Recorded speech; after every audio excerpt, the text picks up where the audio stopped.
The MLB Gambling Podcast on the Sports Game Podcast Network is brought to you by Fantasy. You win up to 300 times your entry with the pick case. Have the promo code MLB SGPN. Going to special pick and first time deposit offer up to $2 in bonus cash on Fantasy promo code MLB SGPN. We're also brought to you by Rhythm. Rhythm is loaded with a ton of picks for the British Open. Claim your 7-day free trial today by going to sportsgamepodcast.com. So it's rhythmsportsgamepodcast.com/RITHMM.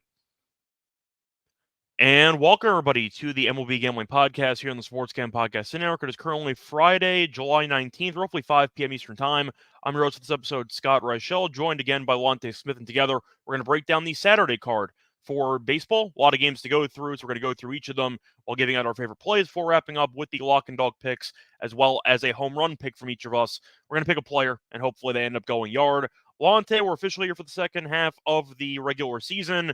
Been a little bit boring for the last couple of days, trying to find stuff to bet on, but we're back. So how have you been holding up? How is the baseball withdrawal?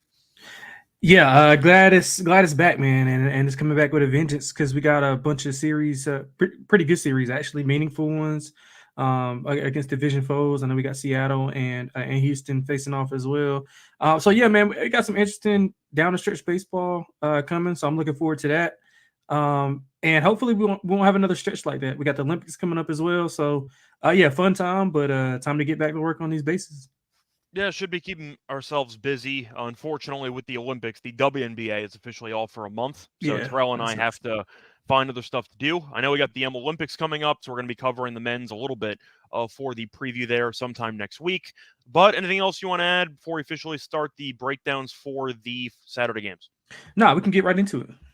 All right, so before we officially get into any of the games, do want to remind you once again that we have more shows with the network, and the featured show for the week is the Mothership Show, the Sports Gambling Podcast, which is getting you ready for college football season, which is actually right around the corner. I believe it starts in late August. They are doing their conference previews, so if you do want to check that out, getting a little bit more information about each conference, check out the Sports Gambling Podcast and tune in wherever you do get your podcast or on the SGPN app. Anyway, so time to get the actual fun started. Starting off with the first game on the slate, it's going to actually feature our team, the Yankees, taking on the Rays in Yankee Stadium. For this one, you have Cortez pitching against Bradley. The Yankees are around -150. The Rays are around +125. And the over-under in this game is set at around 8.5 or 8. Bradley's been really good lately. Cortez has been underwhelming recently, but we know he's a lot better at home than on the road. He already shut down the Rays once this season at home. Did get the loss, though, as that game ended up going to extras. But Cortez has been kind of iffy. A 1.81 ERA, though, at home. And he's looking to bounce back after Tampa kind of torched him in the Trop on the 11th. Lonte, I'm going to ask you because I really don't want to lay 150. I think Bradley's been good. I'm going to link to Tampa. Yeah, I'm leaning that way as well. The home splits are the home road splits are kind of concerning whenever you're back in Tampa with Cortez being at home, but it hasn't been in good form as of late, like you mentioned. 1-4 last 5, 4.06 ERA. He had 6 earned versus Tampa in his last start, 9 earned in the last 2 versus them combined. So I think Bradley's been doing well. Tampa hits lefties well. They're hitting 261 versus lefties, 4.5 runs per 9. The Yankees are a game up in the series this year, 5-4.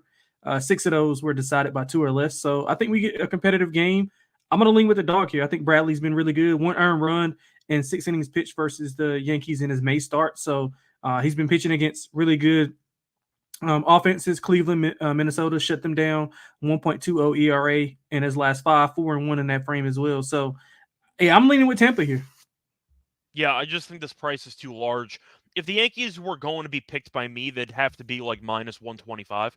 Yeah. 150 against Bradley, I think, is a bit absurd. So I'm going to go with the value. 130 is give me Tampa on the money line as my pick there. And it seems like we agree. For the over-under at 8.5, I'll link to the under.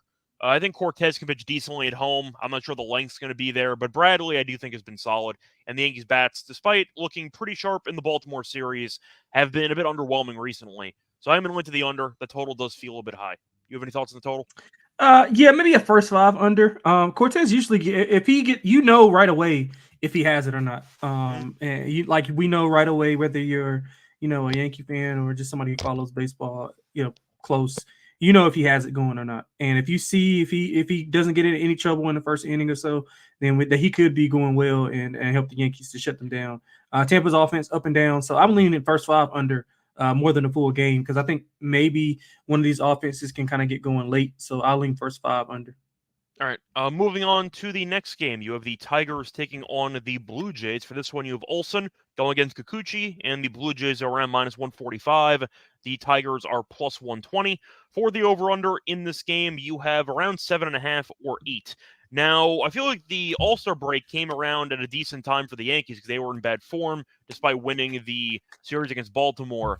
Probably came at the worst time for Detroit because they were actually playing very good baseball right before the break. They are still 3 games under 500, but they won 2 out of 3 against the Dodgers. They won 3 out of 4 against the Guardians. They swept the Reds. So if you do the math quickly in your head, that does mean that they ended up winning. Just doing the math here. 8 of 10? That is, I believe it's. Let me just confirm that. That's 4, 6, 8. Yeah, they've won 8 of their last 10. But unfortunately, the layoff did, of course, kill some of that momentum as they were playing the best baseball of the season. Toronto, we know, is not very good, and we are kind of waiting for them to blow up the team at this point, as Toronto is in dead last, I believe, in the AL East. Kikuchi's been kind of up and down. I can't say he's been great lately, so I do think that he has some question marks around him. He did give up 7 runs in his last couple home starts, though. He was okay. 5 2/3, 2 runs against the Astros, 5 innings, 4 runs against the Yankees. So mostly not great, but he did have a good start against the Giants, 7 1/3, 2 earned runs, 13 strikeouts. But I do think based on current form, or at least based on price associated with current form, I can't lay 145 with Toronto. I just can't do it. I'm going to lean to Detroit. Yeah, I like Detroit here. They've had some success against them this far, 3-1 so far.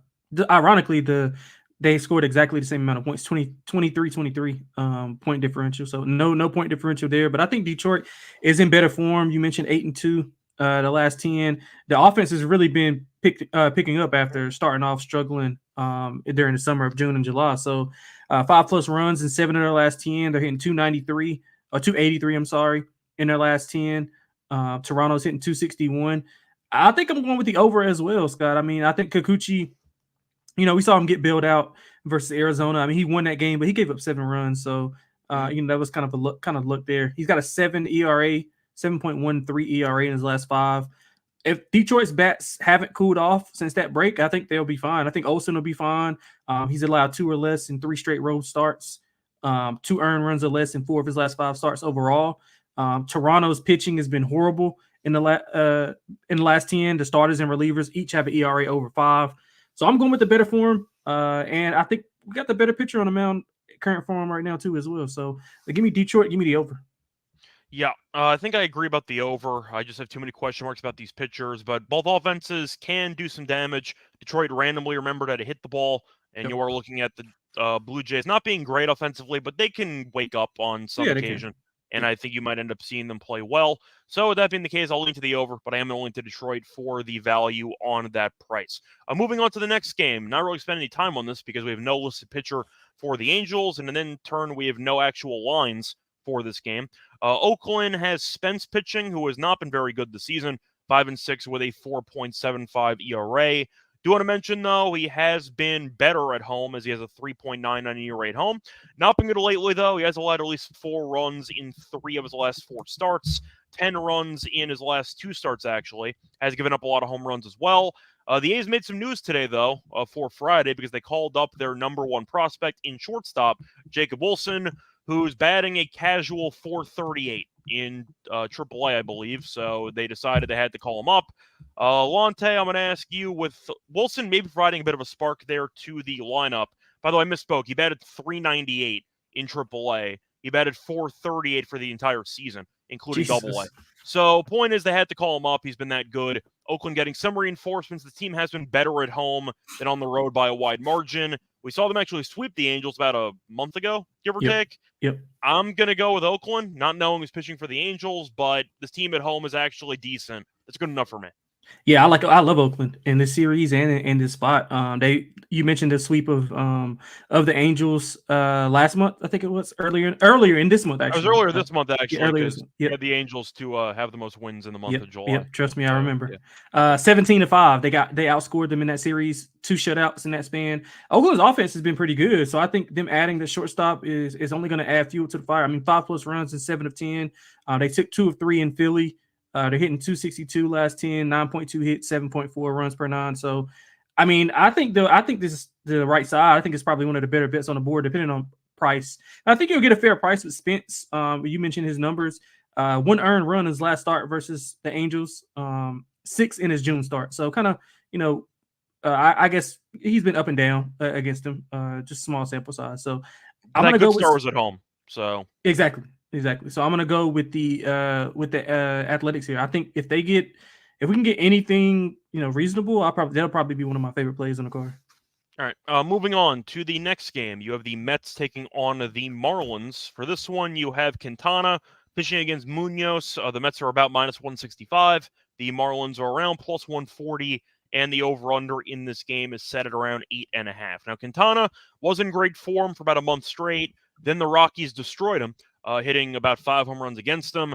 I think, if I'm not mistaken, Toglia had 3 and Tovar had 2. But Quintana gave up like 4 or 5 home runs. He got absolutely torched in that start, and he ended up kind of falling back down to earth. But he has still been solid for the course of the season. Munoz has not. Munoz's ERA is north of 5, 1-4 record. We know Miami's terrible, and they're also 13 games under 500 because nobody goes to their actual stadium. Munoz, though, is even worse at home. 18 innings, a 6.5 ERA. He has actually been better recently, but not really going much length, so you can pencil him in for either less than 5 innings or for giving up 5+ runs or both. So keep that in mind. But the Mets are minus 165. You kind of have to go for a run line or Miami money line if you want to make a case for anything in this matchup. I think I am going to trust Quintana to bounce back. Miami's still not very good against lefties, and I do think Munoz is objectively bad. The Mets offense has also been solid on the road this season. Give me the Mets first 5 minus a half. Yeah, I don't hate that. I like the over. I like the first 5 over. I like the full game over. If you look at head-to-heads this season, 3-3. So both of these teams have had some success against the other. 4 of those 6 did go over. The Mets are playing over lately. They're over in 6 of 10. Miami 7 of 10. If you look at their starters and relievers, it's kind of a reverse correlation. So Miami starters ERA is like above 6, but their relievers is under 3. So if you look at the Mets, their bullpen ERA in the last 10 is 7.89, but their starters have been a little bit better. So I think we can get runs in, early and often. So I'm going over. Both teams hitting above 250 in their last 10, 9.1 runs combined per 9. You mentioned Munoz's stats.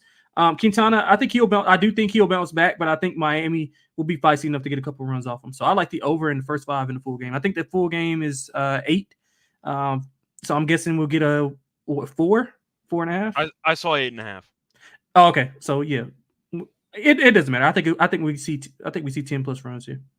All right. Before we get into any of the other games on the Saturday card, do want to remind you once again that we are brought to you by Nick Fantasy because they just launched their college football best ball product. First place wins $20,000. Not too bad. Plus the higher lower pick'em, pick 8 allows you an opportunity to win 35 times your entry. You can now use specials and boosts on all flex entries.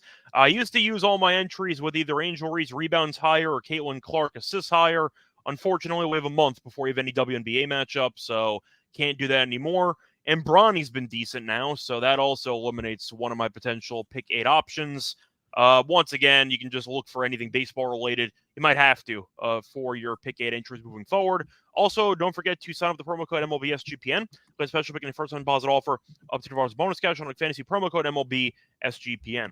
We're also brought to you by Circa Survivor and Circa Millions. Circa Sports is back with Circa Survivor and Circa Millions, giving away $16 million in guaranteed prizes. And of course, Circa contests have no rake. Circa Millions, pick 5 NFL teams ATS each week and compete for $6 million to survive the NFL Gauntlet and NFL Survivor to claim the $10 million prize. Set up in person at Circa Sports between now and September 7th and use a proxy to play from anywhere. We even have a deal with footballcontestproxy.com. They give you $50 with promo code SGP. Don't have a trip booked for Las Vegas yet before football? Ultimate Contest Weekend's a great time to go, hang out with Ryan and Sean, and enjoy some of the open bar events of the world's best sports book from August 22nd through the 24th. Welcome back, everyone, to the MLB Gambling Podcast. Just finished covering the first couple games for the Saturday card. Time to keep rolling. Just finished going through the Mets game. Now it's time to talk about a match between the Phillies and the Pirates. For this one, you have Sanchez pitching against Ortiz, and I really don't believe I have lines on this one for some reason. I don't think Sanchez is confirmed yet. I think that's why there's currently no line, but you're assuming Philly's going to be favored because they have an insane record, being 28 games over. Pittsburgh, though, randomly 500. Good for them. We'll see if they can keep it up in the second half, but Ortiz has been really good so far this season. So is Sanchez, but Sanchez has been a lot better at home than on the road. Ortiz, though, has given up less than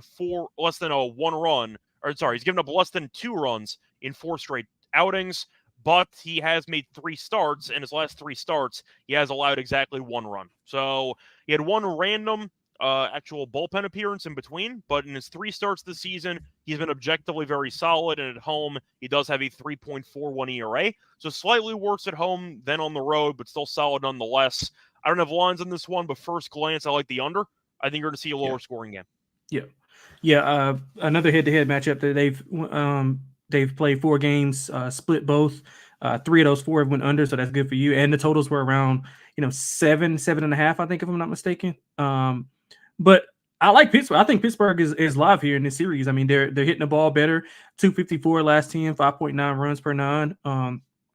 Philly in their last 4 road games, 1-3. They got 3 combined runs. So the offense is struggling a little bit on the road. The starting pitching has been slipping a little bit. 6.31 ERA last 10. Opponent's batting average allowed just above 250. And you mentioned Sanchez, 11 earned runs in his last 2 road starts. So he's got some chink in the armor there. Ortiz, 1 earned run or less in the last 4. No more than 4 hits allowed. So he's been solid. I'm going to go with the Buccos here. So I like the Buccos to get it done. Yeah, I don't mind the potential plus money price, which it should be, just based on Sanchez's reputation, being an all-star and Philly's overall record. So Pittsburgh probably is going to be plus money. I don't mind that either. Moving on to the next game, you have the Reds taking on the Nationals. For this one, we do have lines for it. You have Lodolo against Gore, so 2 lefties going at it, minus 110 apiece. And for the over-under, you have it set at around 8.5. Now, Gore this season has been kind of up and down, 6-8, a 4.01 ERA. Recently, he has been no bueno, as he has given up 9 runs in his last 2 starts combined. He has allowed at least 4 runs in 3 of his last 4, and the Reds were in pretty good form offensively, with Hines turning into Barry Bonds. But the point is, I do think Lodolo has been solid this season, 8-3, a 3.33 ERA, was on the IL. He has been fine since coming off of it. Not amazing, though, I will admit. But the point is, I do think both pitchers have some issues. I think Lodolo's in better form than Gore right now, but the Reds' bullpen's not been very good lately. So that's kind of where you have some issues. I will mention Lodolo, though, does have a 2.27 ERA on the road. So I think I actually do like the Reds' first 5 in this game. I'm going to ignore the bullpens. Gore, though, I think can get shelled. The Reds, historically speaking, have been very good against Gore. Limited sample size, but a solid batting average against them. And the offense has gotten some reinforcements with Hines being really good right out of the gate. But I do think that Lodolo can pitch well. Maybe not a lot of length from him, but I think he can get the 5. Give me the Reds' first 5. Yeah, I mean, everything that you just said adds up to one of my favorite plays on the board. I like the over 8.5. Both teams over in 6-10. You mentioned Gore. It was pretty much like steady until the last few months or a month and a half, I would say. He's been getting shelled, and he's been known to kind of have those lapses where he's allowing a lot of contact, and contact leads to one thing, and he's still young, but he absolutely he can't piece it together for like more than a month straight. Absolutely. Yeah, he's had that issue since high school. So I mean, each team's hitting above 260 in their last 10. If you combine their runs per 9, that's 10.5. Washington starters last 10, and this is obviously including Gore, 8.66 runs per 9, ERA above 8. So I think we see some runs here, maybe a first 5 over as well. You mentioned Lodolo's numbers on the road, but I think both offenses have success here. So I'm going over to 8.5. Yeah, I still can't believe the Nationals right at the All-Star break said we're starting Patrick Corbin first game on Friday. I'm shocked that he's pitching. But either way, I do agree about the over as well. I think Cincinnati might end up scoring like 6 or 7 here, but I really do like the over. I think 8.5 is too low. Moving on to the next game, you have the Orioles taking on the Rangers. For this one, you have Grayson Rodriguez taking on Scherzer. For this one, the Orioles are minus 120. The Rangers are even money. For the over-under in this one, you have the total being set at around 8 or 7.5. Mentioned before that the All-Star break was coming at a pretty bad time for the Tigers. It has come at a pretty good time for the Orioles. Yes, they did win the final game on Sunday in miraculous fashion as the Yankees choked away a massive lead in the 9th inning. They had not been playing good baseball. for the last week prior to the break, so I think it's a good time for Baltimore to kind of reset its batteries. Scherzer got off to a very good start this season after coming off the IL. Recently, though, his last couple outings have not been amazing. 4 innings, 1 run against the Astros, which is fine. Only went 4 innings, though. And 6 2/3, 8 hits, 4 runs against the Angels. Not great either. So he has been vulnerable, and I do think that Grayson has been fine for the most part. I think I am going to lean to the Orioles here. I just think Scherzer, even if he does pitch well, he might not go much length. And I think with that being the case, I don't exactly trust Texas bullpen. Grayson, though, has not been very good on the road this season. He does have a 4.59 ERA on the road. I might be talking myself into an over here. I think you can see some runs. I see a 7.5 at -125 on DraftKings. I kind of like the over. Grayson on the road has not been great. I think Scherzer might be fine, but he doesn't go much length. I don't mind the over in this game at 7.5. Yeah, I'm leaning that way as well, but I like Texas. I think the All-Star break did come at a good time for Baltimore struggling. I mean, they're one blown game away from the Yankees of being 2-8 in their last 10. Texas won 7 of 10. Their offense has picked up 253, 4.7, hitting 253, 4.7 runs per 9. Grayson's hit rate has been high, whether it's on the road or at home. I think Texas's bats were starting to heat up a little bit going into that break. Scherzer, you mentioned, he's been okay. Needs to cut down on the home runs, a lot of home run in 4 straight starts. So if you can limit that and the Baltimore offense to kind of keep them within, 3 to 4 runs, or actually between 2 and 3 runs, I think he'll be fine here. So I think we can sneak over that 7.5, and I like Texas as a home dog here. Yeah, it'd be pretty funny if Gunnar Henderson homered in this game because he was so bad in the home run derby. We'll see what happens. But point is, I do think that Baltimore is always dangerous to hit a bunch of home runs, and Scherzer giving up some long balls isn't exactly a good combo for him. Moving on, though, to the next game, you have the White Sox taking on the Royals. For this one, you have Cannon taking on Singer. The Royals are about -215. You have the White Sox at about +180. And the over-under in this game is set at around 8.5 or 9. Now, Cannon's numbers this season are not great. 1-3 record, a 4.41 ERA. A reminder, though, he had one really, really bad outing against the Tigers where he gave up 8 runs, 5 of them earned in 1 inning. So if you ignore that one outcome, or one actual, I'd say, outing, he's been pretty fine for the most part. Now, I do have to point out that he has been pretty bad on the road. A 6.62 ERA, also going back to that one really bad start against Detroit. Did face off against the Royals once this season, though. 5 innings, 1 run. And Singer, for the most part this season, has been fine. Looking at his overall numbers, I mentioned them a second ago, but he is 5-6 with a 3.2 ERA. So the ERA is there, not getting much run support. But for his actual numbers at home, a 2.72 ERA. Was not good last time out, though. Did give up 8 hits and 4 runs in 2 2/3 against the Red Sox, but he had allowed less than 2 runs in 4 straight before that.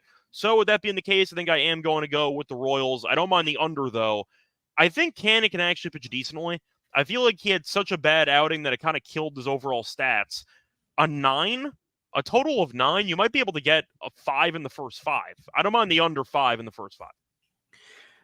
So I'm going Kansas City team total over. Their offense has been electric as of late. 263 last 10, 5 runs per 9. I do think Singer can shut down the White Sox. So Singer's been good. He's been depending on how well you think, how many runs you think Kansas City scores. I can kind of see your angle with the first 5. But just head to head, I mean, Kansas City's been crushing this team, as is everybody else. They have 5. They've won 6 of 7. 5 of those have been by 2+ runs. And then if you look at the White Sox, 5 of their last 8 losses have been by 2+ runs.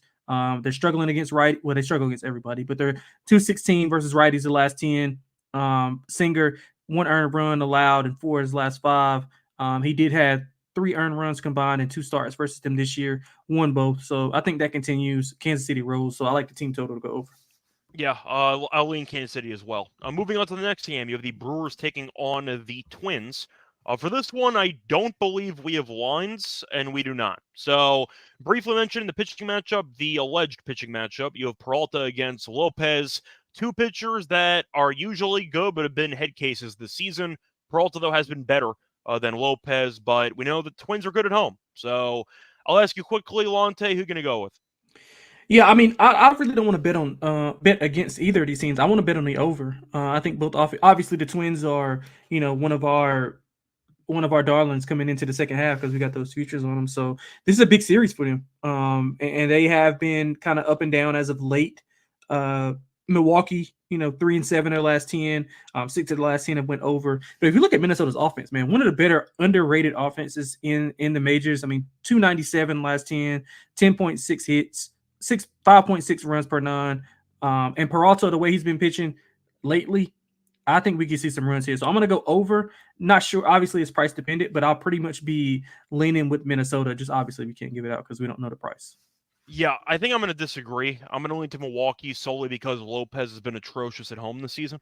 So far at home, a 5.74 ERA, so I'm not really interested. Lopez is a guy that has good stuff, but I feel like that term's overrated when you can't get any of it in the zone and when you get destroyed when you get in the zone. Peralta does better on the road, a 3.74 ERA. Did get shelled against the Nationals last time out, but I do think on the road he can look pretty solid. I'll link to Milwaukee. Probably not going to bet it. Should be a short price either way. But I just trust Peralta a bit more than Lopez, so I'm going to go with the Brewers in this one. Probably not going to bet it, though. Moving on to the next game, you have the Padres taking on the Guardians. The All-Star break came at a really good time for Cleveland because they were reeling before the break. You have Cease, though, against Williams, and Cease has been pretty good this season. 8-8, a 3.99 ERA. So, fine. You also wonder why San Diego traded for him because the team's not very good. But they're one over. Williams has been fine, 0-1, a 3.77 ERA. Money line is minus 110 apiece, and the over-under for this game is set at 7.5. I think for this one, I'm going to take San Diego. I still don't really trust Williams and Cleveland offensively. I know they're great at home. They're 30-11 at home. I understand that, but they've been really bad offensively. And Cease was coming off of an absolute gem where he absolutely destroyed Atlanta. 6 innings, 1 hit, 11 strikeouts. He's been pretty solid recently. Yes, both his last 2 outings were at home. But you are looking at his road numbers, not great, a 4.72 ERA. But based on Cleveland's offense lately, I really have a hard time trusting him. I think I'm going to link the Cease here to get the job done. Yeah, I like Cease early and often. I like San Diego in the first 5. If you just look at San Diego offensively, they've been really good on the road. They are 4-6 in their last 10, but the quality opponent has been, pretty solid. They played Arizona, you mentioned Atlanta, and then they got Seattle at the top of their rotation. So that was a pretty good test for them. So, 4-6 at the record in the last 10 is kind of, I guess I wouldn't say is underwhelming, but it's probably pretty much what I expected. They're probably a game away from being 500, so not bad. They're hitting 268 versus righties. On the road, though, they're hitting almost 290, hitting 289. Their bullpen has been shaky as we've known it to be. But Cease, man, 1 earned run or less in 3 of his last 4 starts. Williams, coming back from injury, he's improved every start. His pitch count has increased, but not sure I trust him. So I think San Diego's offense rolls here. I like San Diego early and often, so I'll also lean to the over. See, you give San Diego's offense more credit than I do because I can't stand this damn team. Yeah, Machado, yeah. Machado has moments, but like Kim's batting in like the low 200s, and he's still trying to contribute. They're using Higashioka half the time. Yankees fans know how bad he is. Like it's rough. Look at their road. Look at their road. Like I know they're decent on the road, but you look at the overall good. bats, and it feels like nobody's done anything the entire season. They traded for a Rise. He's been fine, but you get my point. Like I think what it is I think what it is they have those like high scoring series every now and then, like where they score like 8, 9, and sometimes double digits, and then they kind of float below like they have 3 and 4 random runs. games that just jack up all the averages, Yeah. but they usually strand a bunch of guys on base. That's kind of what I've noticed for this one. Yeah. But either way, point is I am going to lean to San Diego in this one, and I think for the total, I think I'm going to lean under because I really don't like Cleveland offensively right now at all. So I'm going to lean to the under in this one. Probably not going to bet it, though. Moving on to the next game. You have the Diamondbacks fresh off a win as they had the early game today on Friday as they won 5-2. Good for me. I bet them to make the playoffs, so hopefully they get the job done. You have Gallen pitching against Hendricks. The Diamondbacks are minus 145. Cubs are plus 120. And the over-under in this game is currently being set at around 8. For this one, Hendrickson has been really bad this season, but I believe he was good last time out, as I think he gave up no runs last time he pitched, just confirming that. Last start, gave up no runs in 7 innings against the Cardinals, so he was randomly good last time out. But overall, the season, not good, and he faced off against the Diamondbacks earlier this year, 4 1/3, 7 runs. Now, Gallen has been awful since coming off the IL, which is kind of shocking, but he's been really bad. I don't trust either pitcher. Give me the over 8. Looking at Gallen's last couple outings here, 3 2/3, 7 runs against the Blue Jays, 6 of them earned, 5 1/3, 5 runs, 4 earned against the Braves, 4 innings, 3 runs against the Dodgers. Yeah, I'm good. Give me the over in this game. Yeah, love the over, man. 13 runs if you just add those together, the last 3. He's got a low K rate, so obviously the contact has been up. But if you look, both offenses have been performing really well. Arizona offense over the last 10, 5+ runs in 7 of 10. They're hitting right around 250-ish, 6.2 runs per 9, over in 9 of their last 10. Chicago has been really hitting the ball well. They're hitting 282, 5.2 runs per 9. So I couldn't agree with you more. Both pitchers, prone to kind of giving it up as of late.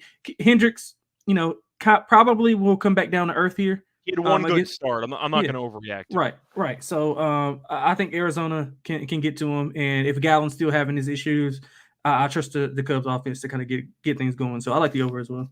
It's also dangerous, though, because I'm putting faith in the Cubs offense. But I do think both pitchers have not been great. Lately, they've been killing it, though. Gallen's just been very disappointing, which is frustrating to me. But to look at the actual wind, I have to mention it because we are playing in Wrigley here. The wind is projected to be blowing about right to left, so nothing really in, maybe slightly in, but nothing too crazy. So, yeah, I am going to the over into that one. Moving on to the next game, you have the Red Sox taking on the Dodgers in what might be the best series of the actual weekend. You have Bello pitching against Robleski. The Dodgers are about -145. The Red Sox are +120. For the over-under in this game, you have 9 or 9.5. I like the over. I will admit, though, I do see one source saying that Cutter Crawford might pitch, but right now I see Bello listed on ESPN, so that's who I'm going to assume is pitching. I like the over. I don't trust either guy. Bello's just funny. He has an ERA of 5.32, a 10-5 record. So he gets the greatest run support you've ever seen. And I don't exactly trust the Dodgers option in a Robleski. Give me the over. I just see runs in this game. Yeah, I like the over. I like the Dodgers here, too. I think it's a big series for the Dodgers. They went 1-6 in that 7-game road trip. Offense is kind of up and down. I had Crawford going, too, but I guess we'll get we'll see that a little bit later. But the starters for the Dodgers, the pitching, 7.56 ERA. Opponent's batting average allowed right above 280. Robleski, 4 home runs in 2 starts. I think both teams can be able to score. I think the Dodgers just have a little bit more firepower at home to get it done. So I like the Dodgers, like the over. I'm going to disagree a little bit, though. I'm kind of leaning to Boston. Really? I really don't. Why would I want to lay 145 with Robleski? Yeah, I'm with you. I feel you. I mean, I know that Bello has not been good this season, but his record's good. Yeah, I think. Yeah, I think that I just think the Dodgers offense will pretty much outscore him here. I think I like Red Sox team total over if I had to pick any angle here. Just going with runs. But either way, moving on to the next game, you have the Cardinals taking on the Braves. For this one, you have Gibson pitching against Morton. Braves are -160, and the Cardinals are +135. The over-under in this one is set at 8.5 or 9. Now, Morton this season has been fine, 5-5, a 4 ERA, basically a 4 ERA, 4.07. However, at home, 3.71 ERA, and he has been very good his last couple of home outings. Now, against the Giants, he wasn't great. 5 1/3, 4 runs, 3 earned. But 6 1/3, no runs against the Pirates. 6 innings, 1 run against the Rays. If you want to go even further, 6 innings, 1 hit, no runs against the Athletics. And the point is he's been, for the most part, solid at home. Gibson's been pretty steady so far this season. Kind of a battle of veterans here on the mound, but the Braves are -160. Lonte, I'm going to ask you because I think I would lean to Atlanta, but 160 does feel a bit large. Yeah. Do you want to take it anyway, or do you want to lean to the Cardinals? No, I mean, Atlanta's that one team I just can't quit. I just keep having belief thinking that they're going to turn it around offensively. I mean, they've been struggling offensively. They'll put together a series or two where they look, competent, and then they'll go back to scoring, 1 run, 2 runs here. But yeah, I'd rather just not lay the 160. I'd rather just go with the run line and get more bang for your buck, because I think if they win, they're going to win by margin. I kind of lean over as well. St. Louis offense last 10, 5.6 runs per 9. They're hitting the ball really well, 10.4 hits, 281 batting average.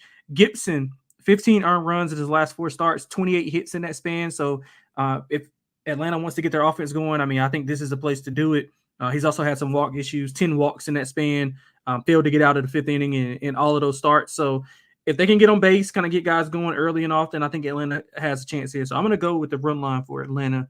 The pitching has been like incredible. The bullpen especially has been great for Atlanta. They just can't hit the damn ball. Yeah. So I'll go with bigger bang for my buck. I'll go with Atlanta on the run line.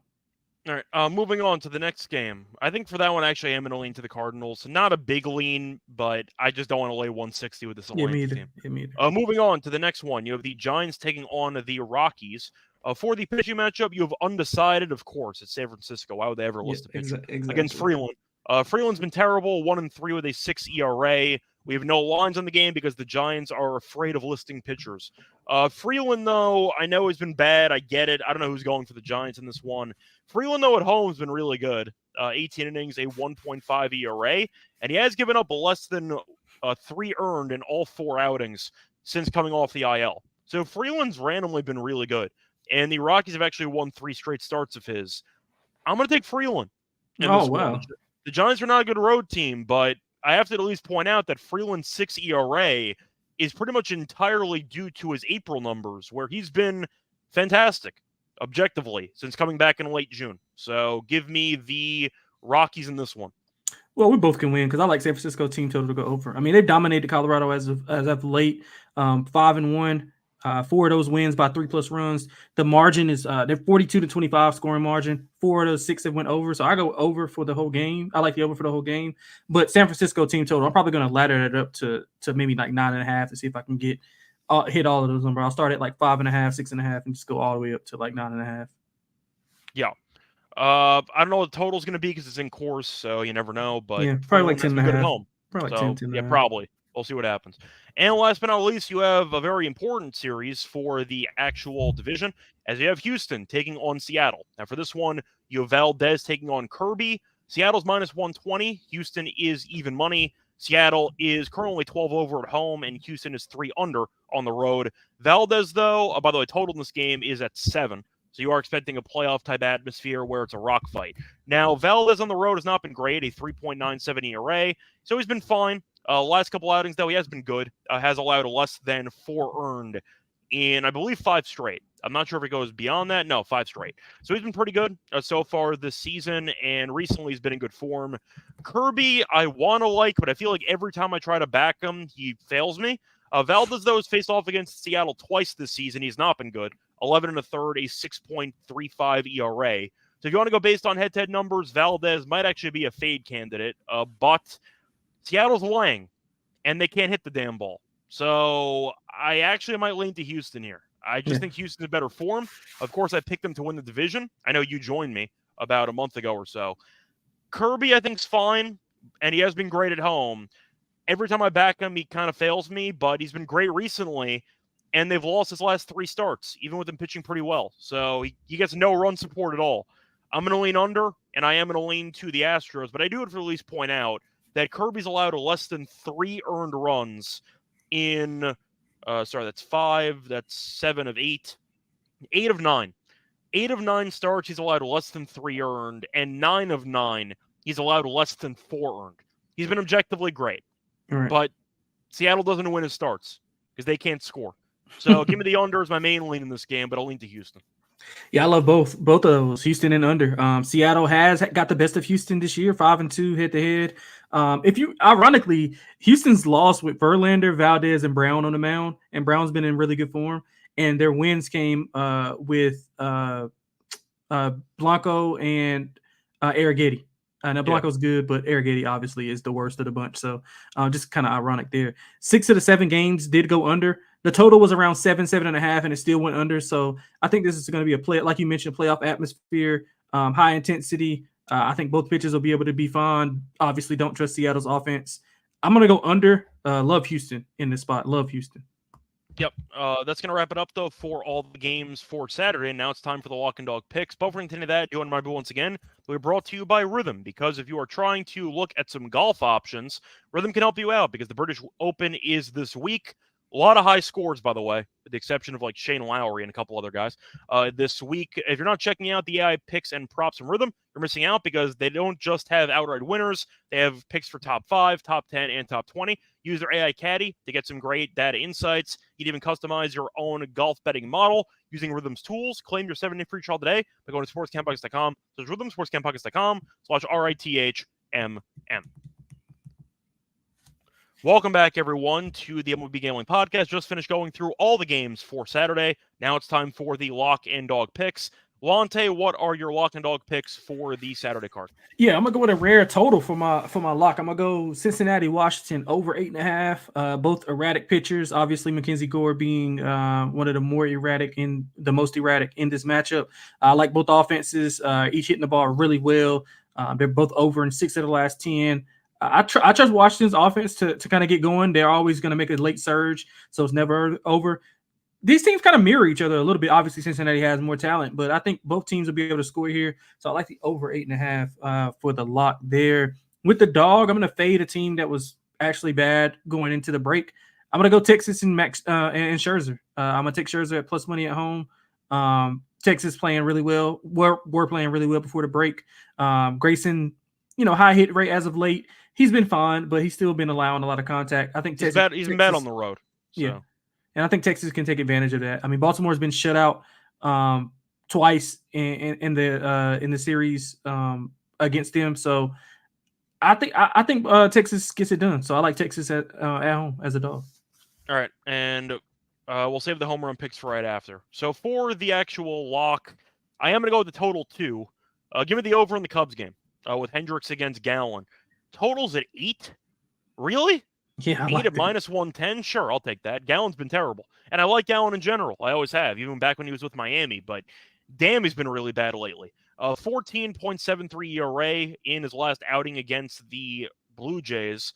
And he wasn't very good against the Braves either. So he has given up 13 runs in his last 3 starts. So 13 earned runs. He's actually given up 15 runs if you include the unearned stuff in his last 3 starts. So I'm not sold in his overall form. And with him being on the road, he's not been great either. A 4.65 ERA on the road. We know Gallen, historically speaking, has always been a better pitcher at home than on the road. Maybe not as extreme as like a Logan Webb, but close to it. So I think he'll struggle in this one. Hendricks was good last time out, but objectively, he has not been very good this season, and the Diamondbacks torched him in his only start against them this season.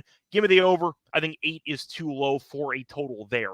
Now, for my actual dog, I have a couple options. I got to think of what I want to go with here because I was tempted by Tampa.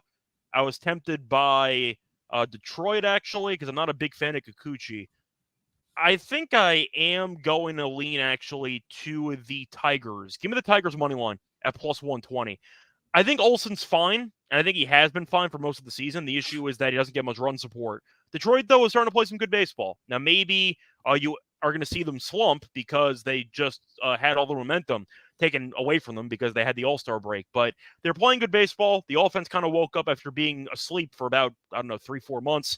Kikuchi, though, has not been very good. Has given up a lot of home runs, giving up about 16 so far this season. He does have a 4+ ERA at home, and I think he's in line to potentially struggle here. So give me the Tigers on the money line at plus 120 as my dog. So that's going to wrap it up for our picks, but we have the home run picks for the show. I know last episode that we had for Saturday's games, I got it right. I had Spencer Steer did a home run against Cabrera, and he did it because Cabrera stinks. And it feels like half of the Reds offense homered in that game. I think that was plus 450. So, Lonte, I'm going to let you go first. What is your home run pick for these Saturday games? Yeah, so I was trying to make a case for I don't know who's pitching because I was going to go with Byron Buxton, but I'm going to go to the Atlanta game. I think Gibson's been a little off. I think Atlanta might can score a few runs here. So let's go with Orlando Arcia for the home run prop. He's been such a random pick. I respect it. Yeah. I mean, he hasn't homered. Well, he's homered in July 12th was his last homer, but been hitting the ball okay. Not bad. He's been fine, but I think Orlando Arcia can kind of get it done against Gibson. I have no really stats or info to back that up. Orlando Arcia fits a good spot in this game, so hopefully he can homer and we can cash this. All right. So for mine, I have to think of who I want to go with because I definitely want to be fading Robleski for the Dodgers in Yeah, that game. I was gonna go I got to figure out. Duran. I want to figure out who I want to do because Duran, of course, had the home run in the All-Star game, won MVP for it. He's a lefty, so I quickly want to pull up Devers' numbers against lefties because Devers is the obvious choice if you want to go for a Red Sox power hitter. Was thinking if I wanted to pivot to somebody else, but I don't think I do. I think Devers is going to be my choice here. It's going to be pretty chalky, but I mean, he has 3 home runs against the lefties this season. He really has not been good against lefties when it comes to home runs. That's kind of the issue that I run into. I got to think of who else I want to pick because I actually think I'm talking myself out of Devers because when you have 20 home runs against righties and only 3 against lefties, I don't think I can take you against a lefty starter. So I have to figure out who I want to go with because I can go with O'Neill. I can go with potentially like Rafael if I wanted to go for a real wild card, but I think I am just going to go with O'Neill. I think O'Neill is good enough power-wise to get the job done. He does have 9 home runs on the road, so I do think that's a pretty solid amount for him. It is pretty funny, though. He has 9 away home runs and 11 away RBIs, which is just hilarious because that means that basically every home run he's had has been a solo shot. But I think he can have a solid showing here.